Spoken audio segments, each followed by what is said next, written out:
Assalamualaikum warahmatullahi wabarakatuh. Kaum muslimin dimanapun berada yang dimuliakan oleh Allah.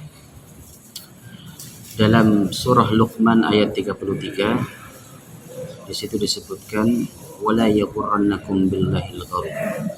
Dan janganlah kalian tertipu dalam beribadah kepada Allah Subhanahu wa taala. Apa sebabnya seorang itu beribadah kepada Allah tapi sebenarnya dia tertipu? Artinya apa? Dia beribadah kepada Allah, dia sholat, dia zakat, dia puasa, dia haji, dia sedekah, membaca Al-Quran dan ibadah-ibadah lainnya. Tapi ternyata dalam pandangan Allah dia adalah orang yang tertipu. Di antara sebabnya adalah ketika kemudian dia beribadah tetapi abai terhadap kepentingan sosial. Dia melakukan umroh, melaksanakan haji, dia jamaah, tetapi di saat yang sama dia mengabaikan kepentingan fakir miskin. Di sekitar rumahnya ada orang-orang yang kelaparan, tetapi kemudian dia abai terhadap itu semua.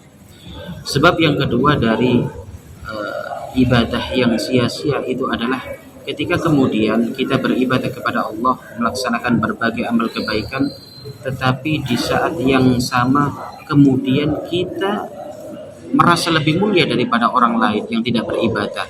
Bahkan kita merasa lebih mulia daripada orang-orang yang pendosa. Maka hati-hati para pemirsa hadirin hadirat rahimakumullah. Ibadah itu semestinya menjadikan hati kita merendah. Ibadah itu mestinya menjadikan hati kita tunduk, merasa paling hina di antara hamba-hamba Allah semuanya. Tetapi kemudian ketika kita beribadah kepada Allah, kemudian di saat yang sama ibadah kita menjadikan kita sombong, menjadikan kita lebih tinggi daripada orang lain, maka hati-hati jangan sampai kemudian kita terhijab atau tertutup dari rahmat Allah Subhanahu wa taala. Sebab yang ketiga daripada orang yang beribadah tetapi kemudian dia tertipu adalah dia melakukan berbagai macam ibadah, melaksanakan ibadah sepanjang hayatnya, tetapi di saat yang sama dia tidak meniatkan ibadahnya itu karena Allah Subhanahu wa taala. Tetapi dia ibadah kepada Allah ingin dipuji, ingin dianggap sebagai orang yang soleh, ingin dianggap sebagai seorang qari Al-Quran, ingin dianggap sebagai orang yang dermawan dan sebagainya. Maka itu dalam Al-Quran disebutkan la yaqtiruna ala syai'in mimma kasabu. Dia tidak mendapatkan apapun dari apa yang mereka usahakan.